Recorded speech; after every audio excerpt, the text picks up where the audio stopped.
Fnatic have removed wenton, whatever you say, and they've added Disco doplan, the Epsilon star player.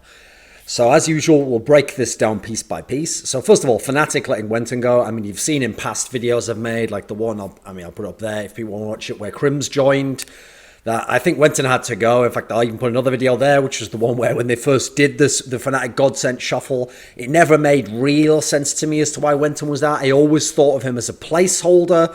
And even if he wasn't, like even if they actually believed he wasn't and they thought they were going to give him a chance and he's a good guy and he'd work well with them and had good social attitude, I thought what happened now would certainly be the case eventually, which is they'd go to some lands and no matter, even if they had believed that and he hadn't actually initially been a placeholder, that he'd play poorly, it wouldn't go well with them, and due to their style of play, they would seek a more skilled player, which is what they have done.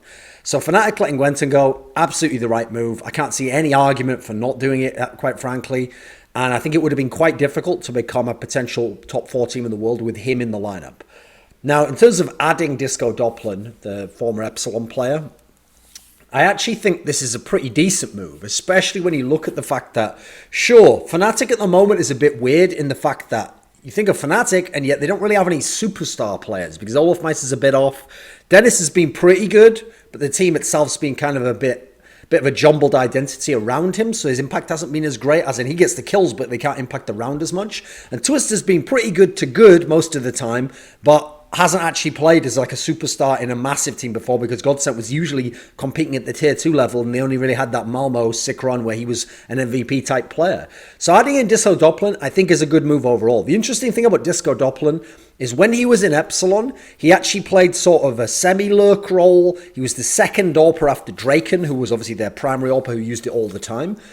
So what's interesting is that does make sense to add him to this team in as much as you've already got Twist, Olof and Dennis all potentially seeking to make contact with the opponent, to be the initiator, to meet the playmaker. So you want another player, ideally, who's skilled, but also plays a more passive, more lurk style role. So I think that will help Disco doplan fit in this particular sense.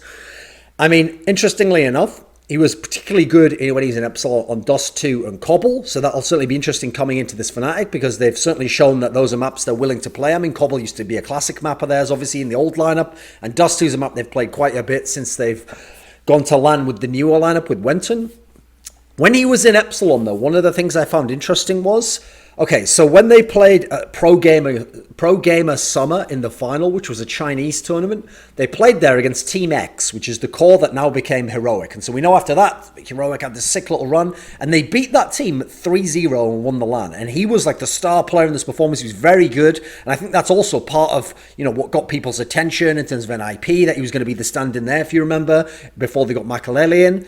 But he's also had his struggles at lands, actually. Like in Big Best of 3, I mean, he had one against Orbit at the DreamHack Tours, which is the minor. I mean, you're probably all thinking, who the fuck are Orbit in 2016? Exactly. He had his struggles there. Against NIP, when they played that decider to try and get out of the group at DreamHack Summer, he had some problems. And then at Asus Rogue Summer, so a lot of tournaments in the last sort of like 7 to 8 months, Space Soldiers actually was a really difficult opponent for him, and he had his issues. Like, I actually thought of the two players in Epsilon. Personally, I had my money on Draken as the better player because Draken was a more stable player and you got either an even performance out of him or the occasional good one.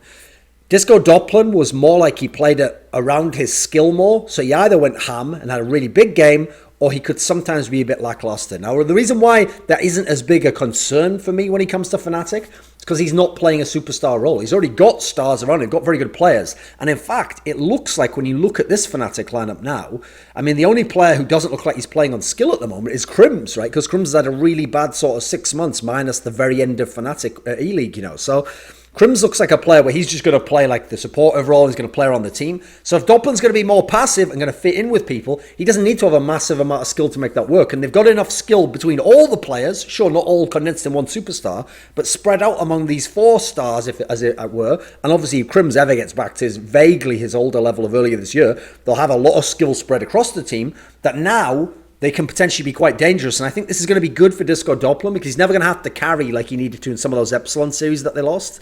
Instead, he's going to be surrounded by better players, by veteran players, and he's got a little bit of breathing room to learn his space. And when he has the odd big game, they're going to appreciate that, especially compared to what they had before in wenton. And so I think he's got time to mature, time to develop, because he still needs more experience on the top level, obviously, before we really know what he's made of. Now, admittedly, people will cite him as like, oh, he's a young guy doing this. He's actually not that young, guys. Like, he's in his 20s. So this is a guy where it's more like he just hasn't had the big shots at the top level. So I certainly want to see how it works out, because I don't expect, as a result from people like that, massive growth. Because it's not that they're young and still developing that way. They can develop as players and experience and shore up their weaknesses and work on their strengths. Sure, that can help you. But at the moment, just what he's got given at the moment is what I'm going to transpose into Fnatic. I can imagine what he can do there.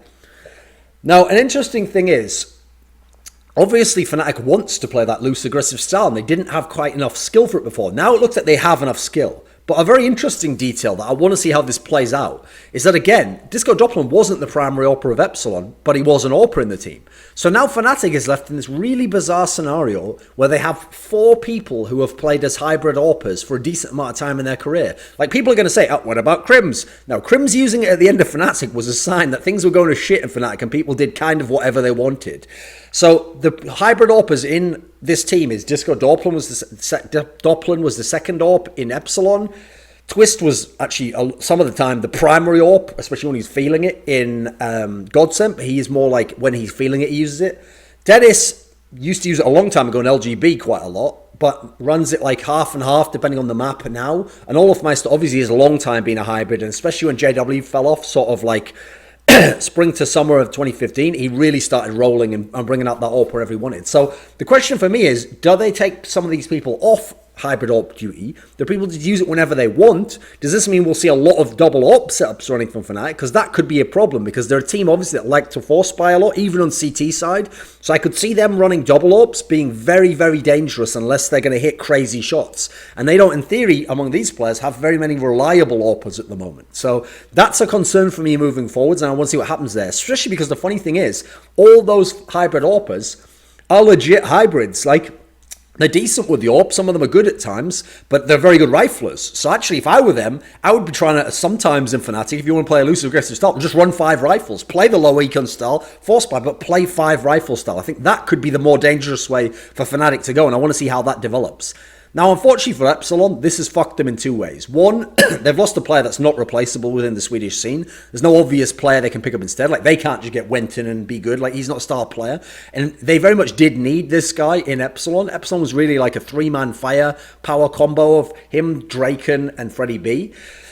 I also feel really bad for them, because literally a day or 2 before the European minor, which starts this week, I think on Friday, they're fucked. Epsilon. Like, they've lost one of their stars, and that minor has a lot of parity. It's one of the most competitive I've seen of any of the minors in CSGO so far. So they had a chance to get out of that. But now I feel like their chances are pretty much shot. Now, what's interesting is what this says about the Swedish scene. So Godsent have taken in newer players and different players. Now Fnatic's taken in different players, younger players, and tried them all out. NIP still refused to do that. Godsent now doesn't really have any of those younger players. I mean, they've got Lekro back, but aside from that, it's all old school players, I mean, in CSGO terms, and all players that in theory, some of them are washed up or haven't got their role at the moment. So if you're talent and you're out there in Epsilon, you're actually kind of being wasted at the moment. And so people like Nip and Godsent, I want to see in the next 6 months, right? If things don't work out for Nip, and they don't have many good placings, I mean, obviously they didn't go super deep at Pro League. They made semis, okay, cool, but that's it. That's a tournament, obviously, where they, in theory, could have gone to a final if they'd have topped their group. Godsent obviously haven't done anything for a while. Admittedly, just changed their lineup. I want to see if these teams actually look at some of these Epsilon players, because the Epsilon players aren't a joke. It's true, some of them have had their issues, and we're not sure how they'll make it on the top level yet. That tends to be the case for most players that haven't played on the top level. But the 2 players who are left in Epsilon, who legitimately, depending on what you need in a team, should be looked at, are certainly Draken and Freddie B. Because Draken, like I said, if you want a primary AWPer, you want a stable AWPer, I think this guy can do it. I think he's got some skills, and I hope one of these teams takes a look at him, because actually, teams like NIP, they could do with a stable AWPer if Makaleli doesn't work out, because actually Makaleli's style of AWPing isn't very stable, it's very inconsistent, and you saw he hasn't had a massive impact on the last couple of tournaments. Freddie B's someone where he's not really going to be your star player, he's going to hang back a bit, but well, I mean, he plays sometimes like an entry-ish style, but I mean, hang back in terms of the scoreboard, he's not going to carry it, but he just has occasional series where just a whole series he just goes off and does really well. So I think those two certainly have some potential, and I don't think that the Swedish scene can just ignore all these players forever. Someone has to give them a try, or I mean, it's going to be hard without Disco Doplan. They have to prove themselves in Epsilon and do something big now, and then they get picked up, and then they get people's attention again. So I think the Disco Doplan move holds a lot more implications than just for Fnatic. It affects, obviously, everyone in the scene in Sweden to some degree.